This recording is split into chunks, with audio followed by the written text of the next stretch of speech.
then is lined up. Jose Serrano starts this one on pole position. Paul Ura, his compatriot, alongside on the front row of the grid. Adriano Carrazza from Brazil heads row 2, and he has got Kylian Drumont, the Frenchman, on home soil at the Circuit de la Sarthe for company. Thomas Laboutelet heads row 3 in the Aston Martin, of course, and then it is Angel Inestrosa, 6th position on the grid. Takuma Miyazono, P7, he's the reigning world champion, with Valerio Gallo for company. Completing the top 10 is Guy Barbara, the Australian, and just on the fringes of it is Takuma Sasaki, who will be hoping for better fortunes in the race. Kai de Bruyne lines up P11, the Dutchman, and then 12th position is the newcomer Samuel Cardinal, the Canadian, is at the back of the field. So soft tyres for the drivers, 5 laps and a rolling start here, Jimmy. Yeah, so not really much you can do in terms of strategy. It is just, as suggested, an all-out sprint race, all about pace here. So will we see the two Spanish drivers work together as we have in the past? Will we see Carrazza get into the mix, and will we see Miyazono move up? All remains to be seen, but 5 laps time we're going to have our grid for the grand final. Absolutely. How important is this for the grand final, Jimmy? Because the circuit we're going to be racing on, completely different in terms of characteristics. Yeah, I mean, here overtaking is fairly easy for slipstream, but the Grand Valley circuit a bit later on, much tighter, much twistier, and getting by someone there is completely different. So getting that qualifying position here is going to be super, super important. Absolutely. Well, there is Guy Barbara. He's starting a bit further down the order than he would like. Let's see what forward progress he can make over the course of this one, as Jose Serrano leads the field to the timing line. Paul Ura follows him, and Adriano Carrazza, as we get the sprint race underway here. The Nations Cup Gran Turismo World Series in London is go, as Serrano leads them up towards the Dunlop curve, and as they head into the chicane, is anybody going to think about a move on the brakes? Well, the rolling start spreads the field out a little bit there, so there's no dive bomb moves, but Carrazza gets tagged there by Drumont into the first corner, just sends the Brazilian a little bit wide and might leave him under a bit of pressure in turn. What that has done is allowed Serrano and Ura a bit more of a gap at the sharp end, as it's all bottlenecked up behind. Yeah, this is exactly what the Spanish drivers wanted at this point. They wanted to have that gap straight away, and Carrazza's given it to him with Laboutelet there in 4th place. Now we get into the first big slipstream part of the circuit. And these guys also have a battery to use too, so they're all going to be in the battery right now, up to speed, 360 kph, 370, 380, like it's nothing. Over 400 kilometres an hour now as we go side by side down to the first Mulsanne chicane here. 3 wide. Someone's got to break first, and Drumont goes at the inside of everyone up into 3rd place. For now, there's carnage in the back. Carrazza's off everywhere. Carrazza's off, and he's off in a big way as well, right down to the back of the field. Inestrosa also caught up in some strife there, as well as he drops right down the order. So yeah, still going now as Drumont and Laboutelet have found themselves already with a 2.5 second gap to the Spanish cars ahead. So really, this is a great start for Serrano and Ura, but a nightmare for the rest. They're already out of slipstream range, and if they keep fighting like this, all they're going to do is let them go further and further away. But rolling on that one halfway down the straight, coming now down to the slowest part of the corner, the Mulsanne corner, down the bottom here. Heavy braking zone, great place to overtake, but right now everyone seems to have, I say got through okay. We've lost Carrazza, 18 seconds down. Nightmare start for him, Tom. Yeah, not ideal at all for the Brazilian driver. He always seems to be in bother, and I don't think that was particularly of his own making there, unfortunately. Meanwhile, further back, you can see drivers getting pretty close for company. Let's have a look and see what happens. So Drumont's going to send it through on the inside into this corner. He goes up ahead of Laboutelet. Keep an eye out for Carrazza, 3rd in your picture.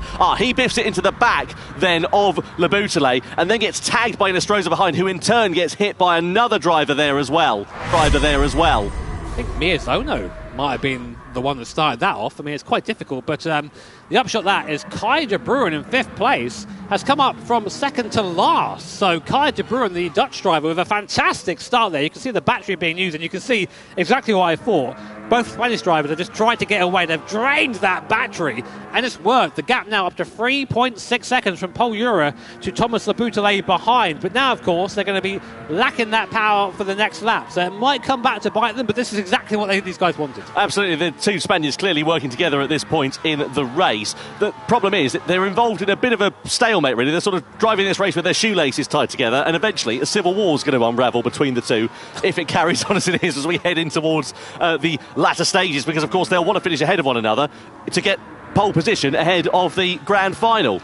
I mean, ultimately, it is Nations Cup. It's every man for themselves. But, you know, their compatriots, they would have spoken about this before the race and probably devised some kind of plan. But meanwhile, Laboutelet leading Kylian Drumont, 3rd and 4th. Behind them, Kai de Bruyne, great start from him. Sasaki as well, also up 4 places from his starting position. The big losers on that one, Miyazono, Inestrosa and Karatsa. Disaster again for Miyazono, our reigning champion, down in 9th position currently. Yeah, Karatsa down in 12th position there as well. So I said on the top of the Pops charts, we're going through them so quickly. Some drivers have made some big gains. Some have lost out quite significantly. We're right on board, though, with Pol Jura, who will be trying to deploy what he's got left of that battery. We saw the two Spaniards using that and leaning on it quite heavily over the course of that last lap to try and build out that buffer whilst they all squabbled behind. So it's the two Spaniards, Serrano and Jura, that lead Laboutelet and Drumont. And then they're all going to be lining astern and closing up against one another as they head down the Mulsanne straight. Indeed, third place has just changed hands there. Drumont now in front of Laboutelet. Yes, these and they're going to catch the finishing positions of this race. Sets a grid for the grand final. And the grand final set on a circuit which is much twistier than this. Interestingly, Laboutelet there given a 1 second penalty. Maybe what happens at the start there? Must be. I admit I'm not entirely sure what that's for, but that does mean, though, when we get to the penalty line, Serrano's gone deep there, and the second Mulsanne chicane. That's now Pol Jura right back onto the rear diffuser of Serrano's car, and just like that, the lead ties back up again. Yeah, so close quarters here between these two at the moment. So let's see whether Jura is going to think about finding his way through. If I were him, I'd just be sitting in his wheel tracks, waiting for those mistakes to creep in and just trying to use the advantage of that slipstream. You know, he's going to be saving his tyres. You can see Serrano, again, a bit wide through the right-hander there, and that's just going to be costing him a bit of time. But look at the penalties that are being picked up here. De Bruyne's got one. Laboutelet has got a 1 second penalty there as well. So Laboutelet, we know that's for the contact. De Bruyne, presumably, that must be for track limits. Man, these guys are all just costing each other a chance at the win here, picking up these penalties, because they're going to have no one to work with going on the straight here.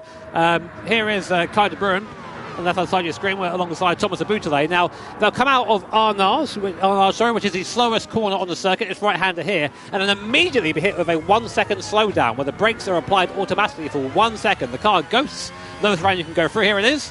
Here's the line.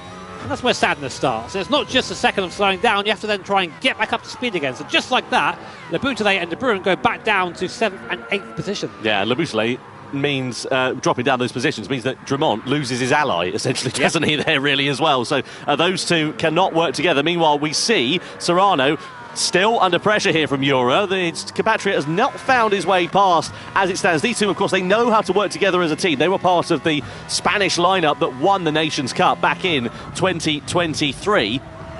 And let's see how they unravel here in this race. Through the forward chicane we go, across the timing line, all ready to begin lap number 3. They get on the loud pedal and on the battery. You can see the crowd here watching on in London. They're absolutely loving this one. Miyazono's picking up a penalty, and also Barbara there as well. So these must be track limits penalties, because we're not seeing anything coming up on our screen saying that there is an investigation underway for any kind of contact or incident or something along the lines of that. So we were talking about it prior to the start of this race, Jimmy, and indeed it's coming true here now as well. It's so easy to pick them up. Cardinal's got one as well now. So 3 drivers currently out there now have cut track penalties. And this is the thing, you're really trying to maximise everything around here. The level of this competition is just so high. So if you can just find that extra half attempt somewhere on a curb, you're gonna take it. Yeah, all track limit penalties are being told there. So a real shame for those guys. So look at Takuma Sasaki. What about Valerio Gallo? Is he going to find his way through? Oh, hang on a minute. Here comes Jura as well, right on the back of Jose Serrano. Does he go for it? No, he doesn't. He backs right off going into the braking zone there. Doesn't need to go for it, does he? I mean, like, if you're Pol Jura right now and you want to win this race, what you have to do is to stay behind Serrano, save your battery, and then just ambush him on the last lap, and there'll be nothing that Serrano can do about it. Although, who's to say Serrano isn't saving battery too? But these guys, they don't want to... Oh, there you go. We're seeing a change in position there. So Pol Jura now going up into the lead. That seems orchestrated to me. These guys definitely have a plan, don't they, Tom? They've got to. No doubt about it. De Bruyne, meanwhile, dropped down to 11th place. You were waxing lyrical about him on the opening lap there, Jimmy, and unfortunately he's now down in second but last. I think he was involved in some contact with Guy Barbara, potentially, who sent it to the inside. Yeah, the door was always going to close there, unfortunately, and it sent De Bruyne round like a tabletop, unfortunately. Oh, and it sent Barbara into the wall there on the second phase of that Porsche curve. Oh, that's a big repair bill in the Valkyrie, I'll tell you that. Gallo still sits on the back here of Takuma Sasaki, down into the Mulsanne corner. Brake disc glowing red there. Sasaki a little bit wide onto the curb on the exit. That might compromise his run as we head up towards Indianapolis then. So Gallo in the wheel tracks, in the slipstream. He'll want to try and find his way through on Sasaki before too long. And indeed, he pulls alongside him now, looks for the inside line into the right-hander. And before we've even made it there, he's got through. Such is the straight line speed advantage with that slipstream. His next target will be Kylian Drumont, who's about a second or so up the road. So Gallo, what he needs... Oh, he picks up a half-second penalty for track limits, though. It's one of those things, isn't it? It's a shame for Gallo to get a penalty like that, but you've got to watch out. They all know the limits are, and that's it. But that means Sasaki will be released. Sasaki up 5 places from his grid position, so a great start from the Japanese driver, but at the moment it just seems that Serrano and Ura have this one already just sewn up. Yeah, plethora of penalties coming in. The timing screens lighting up like a rental car dashboard here at the moment. Such are the drivers that are just really exceeding the track limits, Not unfortunately. One of yours, Tom, Yeah, it definitely is. That's why I can't get higher cars anymore. Miyazono, meanwhile, he's not made much of an impact on this race, has he? Barbara picks up a 3-second penalty for his part in that collision with Kai de Bruyne that we saw last lap. So he'll be very disappointed with that. Not only has he lost time on track, he's now going to lose positions here to Inestrose. Don't think he'll lose out to De Bruyne, but yeah, not ideal at all there for the Aussie. Yeah, messy so far. Really messy so far. I think that everyone just knew straight away it was going to be just a job to try and stop these Spanish drivers. All went in for that same bit of tarmac, and it's just been chaos from there. I mean, Kylian Drumont, his gap to the guys in front of me, he was very, very slightly quicker than first and second last lap, but not enough really to do much about their lead as is. So for everyone else now, it's just about trying to get another position, because as a reminder, these finishing positions here for this race sets the grid for the grand final where points can be won. So obviously it doesn't really matter so much if you can get up to the lead from starting P7 in the grand final, but it's going to make your job a lot harder starting further down the grid. Ura and Serrano still exchanging places at the sharp end of this one. We're already on the penultimate lap here of this. It's pretty sensible up at the sharp end of this. Do you think it's just by its very nature, because it's been a sprint race, as to why this race has been, let's say, scrappier than we would normally see? I don't really know, honestly. I'd love to give you an answer. I think it's just Le Mans, isn't it? And people think, well, okay, I can launch out of this car. We've got a very high-powered downforce car here, so I'm going to take more risks, and these risks, and unfortunately, go away. Gallo, that penalty to serve, of course, as Barbara and Cardinal. Serrano taking the lead once again, back away from Paul Ura. I wonder if they are going to have a fight at the end, because ultimately, they are against each other. You don't get a joint first place. There is one winner and one loser, or second place, I should say, really. What I say, if you ain't first, you're last. Yeah, no points on offer in this race, just to remind you. As Jimmy said earlier on, it is all about the grid positions, and I wonder if there's going to be some dress rehearsals coming through in this penultimate lap, just to prepare us for what is to come at the sharp end of this one between Serrano and Ura. They've got to be careful and play it pretty safe, but you can see the advantage that Ura's got with that slipstream. Drags alongside Serrano as they go side by side into Indianapolis, and that was decisive and clinical there from Ura. I guess they're just trying to work out where their strengths and weaknesses are at these various points on the circuit, so as to be in the right position to attack on this final lap. These cars are so fast around here. 3-minute, 4-second lap time from our leader last time around. Kylian Drumont there giving chase, and to be fair, he is making inroads. The gap now down to 3.3 seconds. It was nearly 4 seconds at the start of this lap, so he is starting to catch him. And as you can see, no battery left for Serrano or Ura, a little bit left there for Drumont, but Sasaki with half a battery, so he might be able to actually bridge that gap there to Drumont.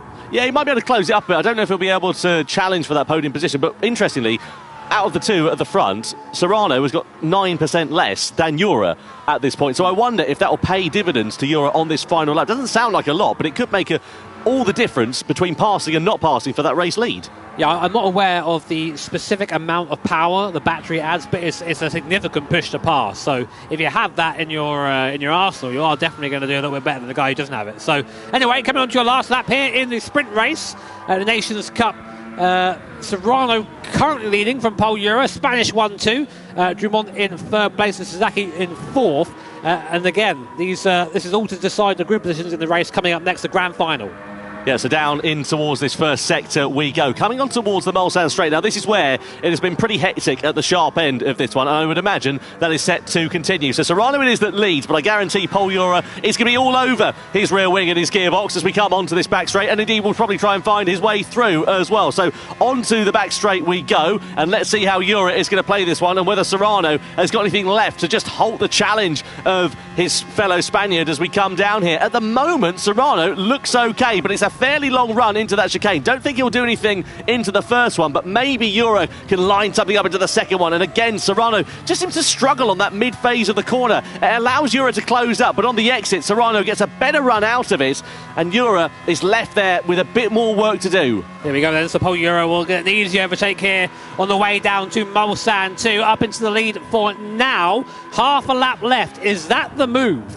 Or has Serrano got something waiting as a reply? We'll see. Through the second Mulsanne chicane, now a run down to the Mulsanne corner, one of the tightest corners of the circuit. You break from 400 kph down to a standstill. Meanwhile, Le Boutelet and Miyazono, who's coming back through the field after a poor start, looking to try and get a place. Yeah, Le Boutelet's just mugged Miyazono actually a couple of corners ago. Meanwhile, at the sharp end of this one, down into the Mulsanne corner, Serrano still holds on to the race lead, but the exit out of this one, the run in towards Indianapolis, is where we've seen moves being made. Is this going to be a pass from Ura on Serrano? So the slipstream for Ura, no slipstream for Jose Serrano. How much battery do they have left between the two of them as we come in towards this corner? And has Ura got anything left to try and find his way through? They've got to be careful here because they can quite easily take each other out of contention here when they are in a comfy 1-2. So it's basically who wants first the most, I guess, and who's willing to give it up, because if they really are scrapping, there's a chance they can have each other off. We've seen it already up and down the field, but this really right here is going to be the last chance to overtake. And Serrano had a great exit there. Pol Ura really struggling for traction, but Ura is now on the battery and has the tow. The gap is coming down, but I don't think he's going to get there in time, Tom. Yeah, so coming down into this final sector then, Serrano versus Ura. This is for pole position, the grand final! A late lunge to the inside there for Ura against Serrano, but the door very firmly shut by the race leader. They skim the wall on the outside, and now just 2 sets of chicanes remaining, and Serrano with enough of an advantage, unless he runs it wide or Ura goes for a dive bomb to the inside, but I don't think Ura's going to be close enough. Serrano has got track position. He's got enough in his back pocket to just cruise his way through these final chicanes, and unless he running onto the gravel on the exit of the final corner, but he does win the sprint race here in London. It's Serrano in front of Pol Ura and Kylian Drumont in third place there on his home circuit at Le Mans as well. What a great end to that one. Pol Ura, I didn't mean to do that, mate. Sorry about that. I just sort of sent it in a bit. Well, there you go, the two Spaniards absolutely dominating the sprint race there. I mean, that's something we've said before in the past, seen it in the past. These guys were all part of the 2023 Nations Cup Spanish team who won the Nations Cup that year in the free driver format. So very, very quick drivers in their own right, and of course they're just showing off, basically. Yeah, that was spectacular stuff from those two drivers. The upshot is it is Jose Serrano who will line up on pole position.